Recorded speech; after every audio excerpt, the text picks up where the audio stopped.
Hamas ہتھیار مرحلہ وار چھوڑنے پر رضامند، غزہ بورڈ آف پیس کا اعلان۔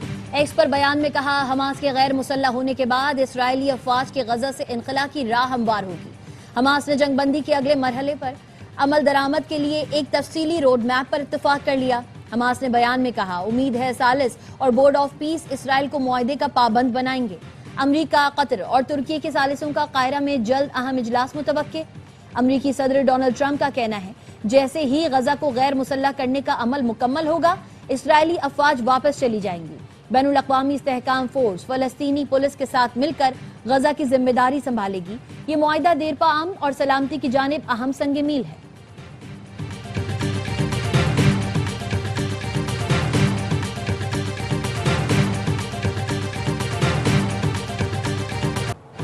ایرانی فوج کا آج صبح کویت میں امریکی فوجی اہداف کو ڈرون سے نشانہ بنانے کا دعویٰ۔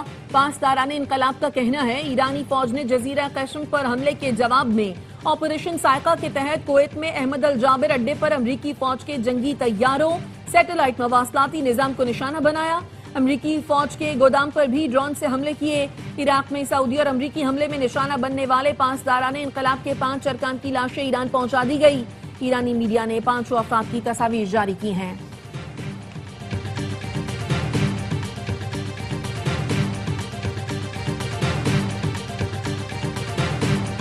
باب المندب، بحیر احمر اور خلیج عدن میں جہازوں اور آئل ٹینکرز کی حفاظت کے اقدامات۔ سعودی عرب کی سربراہی میں بحری دفاعی اتحاد بنے گا۔ پاکستان، ترکی، مصر، قطر، یمن، اردن، کویت سمیت 14 ممالک نے حمایت کا اعلان کر دیا۔ سعودی وزارت دفاع نے بتایا، سعودی عرب کی میزبانی میں ہونے والے اجلاس میں 43 ممالک کے فوجی سربراہوں، نمائندگان اور یورپی یونین کے وفد نے شرکت کی۔ بحری سلامتی، بین الاقوامی بحری گزرگاہوں اور عالمی تجارت کو درپیش خطرات سے نمٹنے کے لیے اقدامات پر غور کیا گیا۔ سعودی عرب اس بین الاقوامی اتحاد کا بانی اور مرکزی ہیڈ کوارٹرز کا میزبان ہوگا۔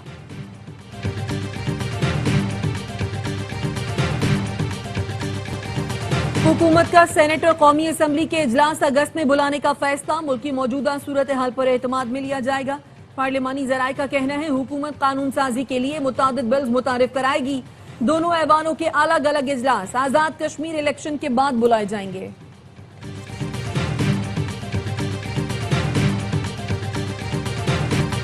پاکستان کے کاکروچ اکٹھے ہو گئے تو ہر چیز الٹ دیں گے۔ انہیں ٹیبلٹس یا 2-4 ہزار دے کر خوش نہیں کیا جا سکتا۔ اس سے پہلے ہمیں انہیں میرٹ پر نوکریاں دینا ہوں گی۔ مسائل کا حل نئے انتظامی یونٹس اور نئی قیادت ہے۔ وزیر داخلہ محسن نقوی نے پاکستان میں بحران کے حل کا فارمولا بتا دیا۔ پاکستان کے پہلے اکنامک سمٹ سے خطاب میں کہا، موجودہ سسٹم تباہ ہو چکا، مسائل حل نہیں ہوں گے۔ نئے انتظامی یونٹ اور صوبے ہی اس مسئلے کا حل ہیں۔ صوبوں کو انتظامی لحاظ سے تقسیم کرنا ہوگا۔ نئے یونٹس نہیں بنیں گے، نئی قیادت نہیں آئے گی۔ شہباز شریف 12 سے 14 گھنٹے کام کرتے ہیں، 18 گھنٹے بھی کام کر لیں تو ہم صرف فائر فائٹنگ ہی کر رہے ہیں۔ ایک بندہ آپ کے لیے چیزیں پلیٹ میں لا کر دے رہا ہے۔ کوئی ریڈ لائن ہے جو وہ شخص کراس نہیں کرنا چاہتا۔ وہ کہتا ہے جو ہو اسی سسٹم میں ہو اور ٹھیک ہو۔ ہم سب کا فرض ہے مل کر ملک کو ٹھیک کریں۔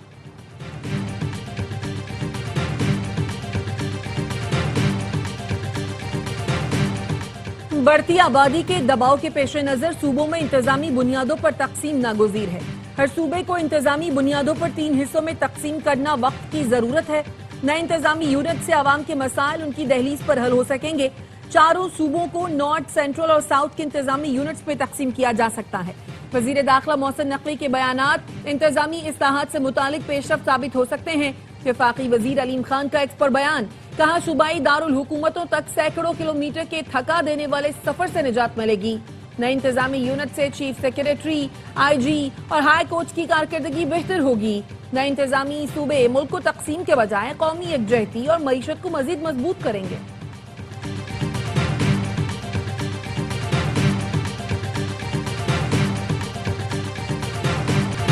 موجودہ نظام عوام کو سہولت دینے میں ناکام ہو چکا۔ ایڈمنسٹریٹو یونٹ سے متعلق محسن نقوی نے جو بات کی وہ ہم بہت پہلے سے کر رہے ہیں۔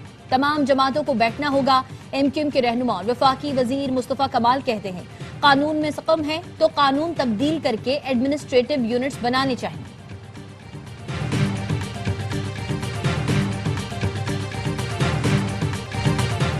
کراچی اور گوادر وفاق کے زیر انتظام ہونے چاہیے. وزیر دفاع خواجہ آصف نے بھی ملک میں انتظامی یونٹ بنانے کی تجویز دے دی. پروگرام خبر میں گفتگو کرتے ہوئے کہا نئے انتظامی یونٹس بننا پاکستان کے لیے اچھا شگون ہوگا. لسانیت یا صوبائیت کی بنیاد پر صوبہ نہیں ہونا چاہیے. ہائبرڈ نظام ہی سسٹم میں تبدیلی کی گارنٹی ہے. بہت سے بڑے فیصلے اسی کے تحت اگلے 2-3 ماہ میں ہو جائیں گے. اگلا الیکشن نئے سٹرکچر کے تحت ہو سکتا ہے. تمام پارٹیز کو بڑے فیصلے آنکھیں چرانے کے بجائے اصل مسئلے کو سامنے رکھ کر کرنا ہوگا. نئے صوبوں پر سب مان جائیں گے.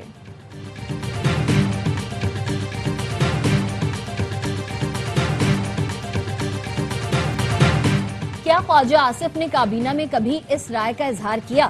خواجہ آصف نے آرٹیکل 239 پڑھا ہے تو دیکھ لیں. صوبوں کی حدود کا رد و بدل کرنا چاہیں تو صوبائی اسمبلی 2/3 اکثریت سے قرارداد منظور کرے. پی پی رہنما نیّر بخاری کا رد عمل. کہا محسن نقوی وزیر داخلہ ہیں, انہوں نے سب کے سامنے بات کی. خواجہ آصف پہلے اپنی کابینہ اور وزیر اعظم سے بات کریں. وزیر اعظم کے پاس یہ بات آئی تو وہ ہم سے بات کریں گے. کراچی کو سندھ سے الگ کرنے کی بات ہم سے ہوئی تو مرکزی مجلس عامہ فیصلہ کرے گی. خیبر پختونخوا کا نام تبدیل کرنے میں بھی پارلیمنٹ کو کئی سال لگے. حکومت ڈیلیور نہ کر سکے تو صوبوں کی تقسیم کی بات کرنا سمجھ سے باہر.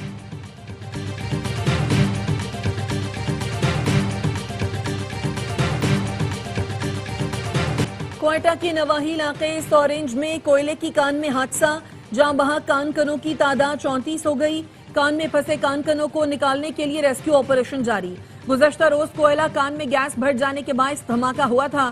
صدر آصف زرداری اور وزیر اعظم شہباز شریف کا کان حادثے میں مزدوروں کے جاں بحق ہونے پر دکھ کا اظہار.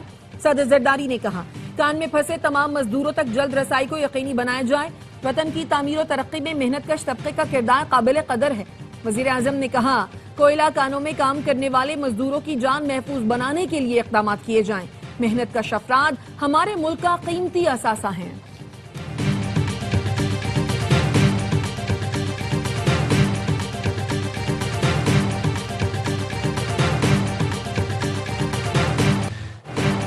براڈ پیک پر برفانی تودہ گرنے سے لاپتہ 10 کو پہماؤں میں سے 4 کی لاشیں مل گئی. قلعہ کرم کی چوٹی پر بین الاقوامی ٹیم کے دیگر ارکان کی تلاش کے لیے آپریشن جاری. حادثے میں امریکہ، نیپال، عمان اور پاکستانی کو پہما لاپتہ ہیں. گزشتہ روز براڈ پیک سر کرنے کی کوشش میں ٹیم اچانک برفانی تودے کی زد میں آ گئی.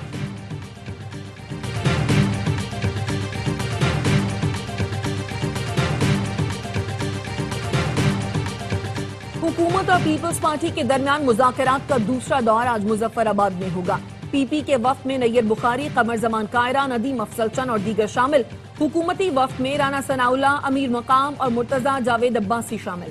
ذرائع کا کہنا ہے گزشتہ روز ملاقات میں پیپلز پارٹی نے حکومتی وفد کو الیکشن پر تحفظات سے آگاہ کیا تھا. پی پی ذرائع کا کہنا ہے حکومت کو میر پور ڈویژن کے 4 حلقوں میں دھاندلی کے ثبوت فراہم کر دیے ہیں. پی پی مظفر آباد ڈویژن مہاجرین سیٹوں پر شفاف الیکشن کا مطالبہ کرے گی.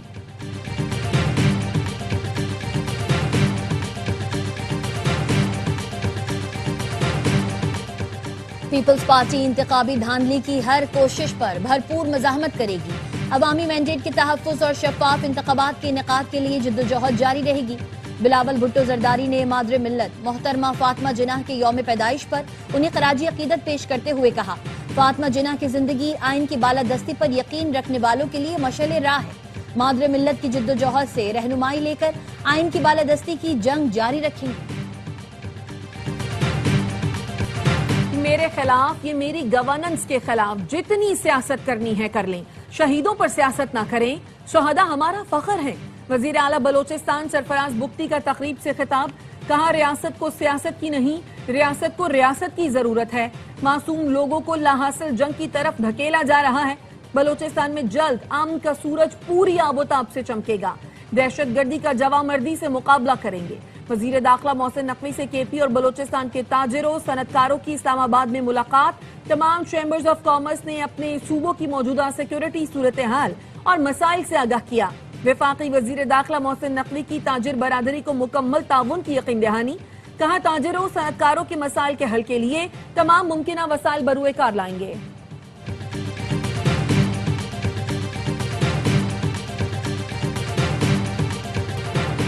Commander national strategic command general Syed Aamir Raza کو نشان امتیاز ملٹری دینے کی منظوری. ترجمان ایوان صدر کے مطابق صدر مملکت نے نشان امتیاز ملٹری عطا کرنے کی منظوری دی ہے۔ پیٹرول 1 روپے 9 پیسے فی لیٹر مہنگا، نئی قیمت 336 روپے 15 پیسے فی لیٹر مقرر۔ ڈیزل کی قیمت میں 2 روپے 42 پیسے کا اضافہ، ڈیزل کی نئی قیمت 393 ہے۔ بین الاقوامی مارکیٹ میں خام تیل کی قیمتوں میں کمی، برنٹ خام تیل کی قیمت 2.28% کمی کے ساتھ $84.90 فی بیرل ہو گئی۔ امریکی ویسٹ ٹیکساس خام تیل کی قیمت میں 2.46% کمی، فی بیرل قیمت $81.53 ہو گئی۔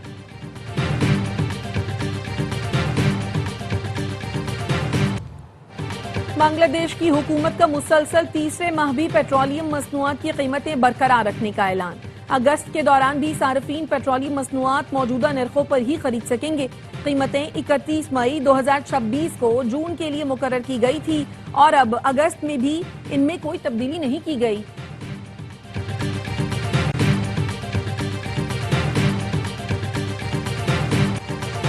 ملک کے مختلف حصوں میں بارش سے موسم خوشگوار، وفاقی دارالحکومت اسلام آباد اور راولپنڈی میں وقفے سے بارش، گرمی کا زور ٹوٹ گیا۔ سیالکوٹ کی تحصیل پسرور میں موسلادھار بارش کے باعث نشیبی علاقے زیر آب، پانی گھروں اور دکانوں میں داخل ہو گیا۔ میاں چنو، جہانیاں، چنیوٹ اور ناروال میں بھی وقفے سے بارش، مختلف علاقوں میں پانی جمع۔ پنڈی بھٹیاں، ملکوال اور سرائے عالمگیر میں بھی کہیں ہلکی کہیں تیز بارش۔ سوات میں بھی مانسون کی بارشیں، دریائے سوات اور مقامی ندیوں میں پانی کی سطح بلند ہو گئی۔ بنیر اور محمد میں رات سے بارش، ندی نالوں میں پانی کا بہاؤ بڑھ گیا، بعض علاقوں میں لینڈ سلائیڈنگ سے آمد و رفت متاثر۔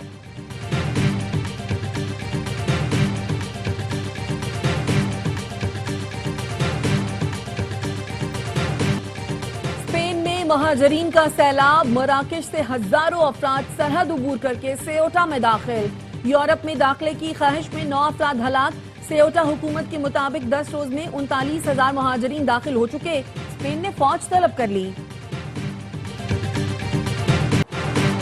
سونے اور چاندی کی قیمتوں میں اضافہ، فی تولہ سونا 3,000 روپے اضافے کے ساتھ 4,30,436 روپے پر پہنچ گیا۔ فی اون سونا $30 اضافے سے $4,080 کا ہو گیا۔ فی تولہ چاندی 79 روپے اضافے سے 6,294 روپے میں فروخت ہو رہی ہے۔